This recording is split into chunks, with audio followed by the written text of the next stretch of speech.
क्या आपने कभी सोचा कि महाभारत जैसा विशाल और अद्भुत महाकाव्य शुरू कैसे हुआ? क्या यह केवल तलवारों की खनक या षड्यंत्रों की गूंज से शुरू हुआ था? नहीं दोस्तों, ये एक प्रेम कहानी से शुरू हुआ। एक ऐसी प्रेम कहानी जो जल्द ही एक रहस्यमयी और गहरे श्राप में बदल गई। आज हम आपको सुनाने जा रहे हैं उस अनोखी कहानी को जो राजा शांतनु और गंगा की थी। एक कहानी जिसने महाभारत के विशाल युद्ध की नींव रखी। तो क्या आप तैयार हैं इस रोमांचक और रहस्यमयी यात्रा के लिए? चलिए, अपने मन को तैयार करें और डुबकी लगाएं इस अनूठी कहानी की गहराइयों में।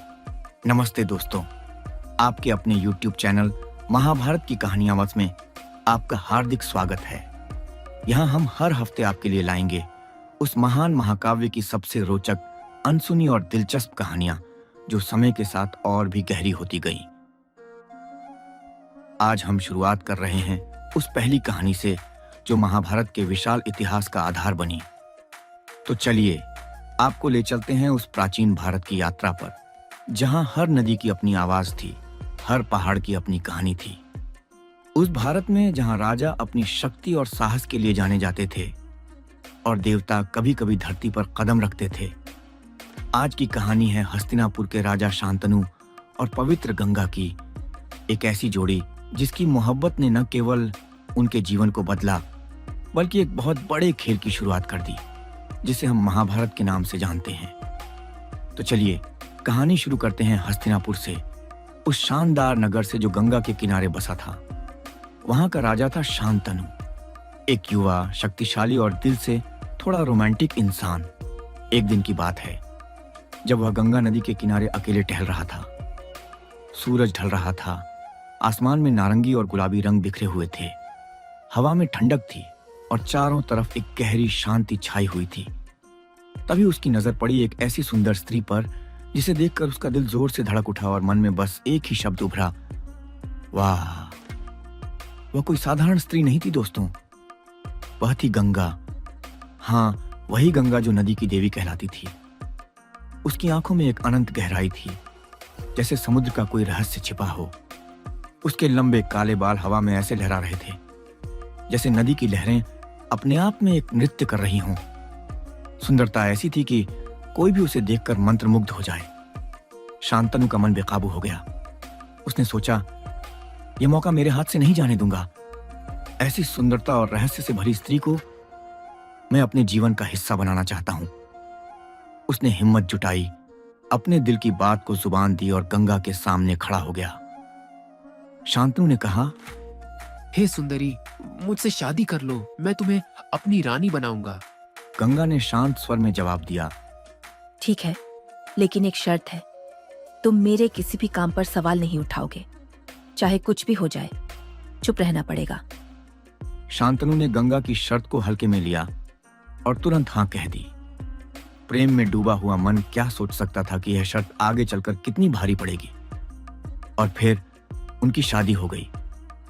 चारों तरफ खुशियां बिखर गईं, फूलों की मालाएं, ढोल नगाड़ों की आवाज, और हस्तिनापुर में एक नया युग शुरू हुआ। शादी के बाद सब कुछ सपने जैसा था। शांतनु खुश था और गंगा अपने शांत स्वभाव के साथ उसका साथ निभा रही थी। कुछ समय तक सब कुछ ठीक चला। उनके जीवन में खुशियों के रंग और गहरे होने लगे। फिर एक दिन उनके घर में एक नन्हा मेहमान आया। पहला बेटा पैदा हुआ और शांतनु का चेहरा खुशी से खिल उठा। उसने अपने मन में सोचा, अब तो मेरा परिवार पूरा हो गया। अब मेरे पास एक प्यारी पत्नी है और एक सुंदर बेटा भी। इससे बेहतर और क्या हो सकता है। लेकिन यह खुशी ज्यादा देर तक नहीं टिकी। तभी गंगा ने कुछ ऐसा किया कि शांतनु के होश उड़ गए। उसकी दुनिया एक पल में बदल गई और जो सपना शुरू हुआ था वह अब एक रहस्यमयी दुस्वप्न में बदलने वाला था। गंगा ने अपने नवजात बच्चे को अपनी गोद में उठाया और बिना कुछ कहे चुपचाप नदी की ओर चल पड़ी। शांतनु पीछे पीछे देखता रहा। उसके मन में सवाल उठ रहे थे, लेकिन वह कुछ बोल न सका। और फिर गंगा ने उस नन्हे बच्चे को नदी के ठंडे पानी में बहा दिया। पानी की लहरों ने उसे अपनी आगोश में ले लिया और शांतनु का दिल दहल गया। उसने मन में सोचा, ये क्या हो रहा है? मेरी आंखों के सामने ये सब क्या देख रहा हूं? क्या मैंने कोई गलती कर दी? लेकिन अपने वादे की वजह से वह चुप रहा। उसका मन चीख रहा था, उसका दिल रो रहा था, पर मुंह से एक शब्द भी ना निकला। यह सिलसिला यहीं नहीं रुका। समय बीतता गया और दूसरा बच्चा पैदा हुआ, लेकिन फिर वही हुआ। गंगा ने उसे भी नदी में बहा दिया। तीसरा, चौथा, पांचवां, हर बार यही दर्दनाक दृश्य दोहराया गया। 7 बच्चे पैदा हुए और 7 बार गंगा ने उन्हें नदी की गोद में सौंप दिया। 7 बार शांतनु का दिल टूटा। हर बार वह सोचता, क्या गंगा पागल हो गई है या फिर इसके पीछे कोई बहुत बड़ा रहस्य छिपा है जो मेरी समझ से परे है। लेकिन वह चुप रहा, क्योंकि उसका वादा उसकी जुबान को जकड़ रखा था। फिर एक दिन 8वां बेटा पैदा हुआ। शांतनु के मन में फिर से एक उम्मीद जगी कि शायद अब सब ठीक हो जाएगा। लेकिन जैसे ही गंगा ने उस बच्चे को उठाया और नदी की ओर बढ़ी, शांतनु का सब्र टूट गया। उसने सोचा, अब बस बहुत हो गया, यह सिलसिला और नहीं सहा जाता, मुझे जवाब चाहिए। और वह गंगा की ओर दौड़ा और जोर से चिल्लाया, रुक जाओ, ये क्या कर रही हो? मुझे जवाब दो। गंगा रुक गईं। उनकी आंखों में एक अजीब शांति थी, लेकिन उनका चेहरा गंभीर था। शांतनु उनकी ओर देखता रहा। उसके मन में सवालों का तूफान उठ रहा था। फिर गंगा ने अपनी शांत आवाज में जवाब देना शुरू किया। शांतनु, तुमने अपना वादा तोड़ दिया। अब हमारा साथ यहीं खत्म होता है। ये 8 बच्चे वसु थे, 8 दिव्य प्राणी, जो एक श्राप के कारण मानव रूप में पैदा हुए थे। मैं उन्हें उनके दंड से मुक्त कर रही थी। यह 8वां बच्चा जीवित रहेगा। इसका नाम होगा देवव्रत, और यह आगे चलकर भीष्म कहलाएगा।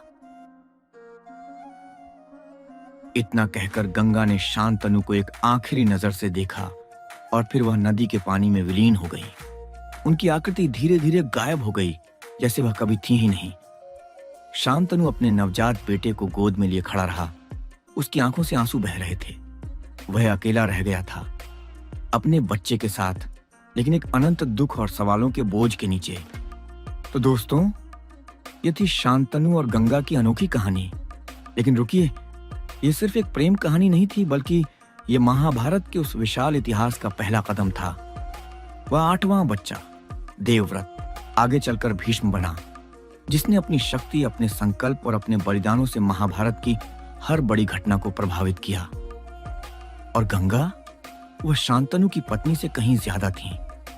वह एक देवी थी जो अपने बच्चों को पिछले जन्म के श्राप से मुक्ति देने का एक पवित्र कर्तव्य निभा रही थी।